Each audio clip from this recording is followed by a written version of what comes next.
tatagal na lamang po ng 23 araw ang nalalabing supply ng LPG. LPG sa Pilipinas.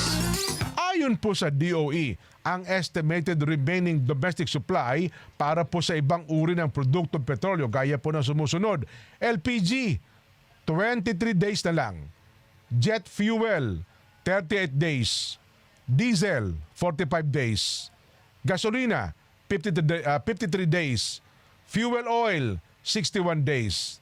Kerosene, 97 days. Dahil dito, pinangangambahan po ng ilan na posibleng sumunod na ang krisis sa pagkain at langis. At inihahalin tulad pa ng mga ito nangyari noong panahon ng pandemya. Ako sa tingin ko hindi mo mahalin doon sa pandemya kasi noong panahon ng pandemya, may supply naman eh. Ang problema, walang gustong bumiyahe. Di ba? Walang sasakyan. Pati pabrika sarado. Oh.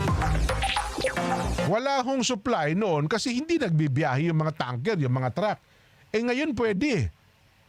Pwedeng bumiyahe. Ang problema, walang laman, walang...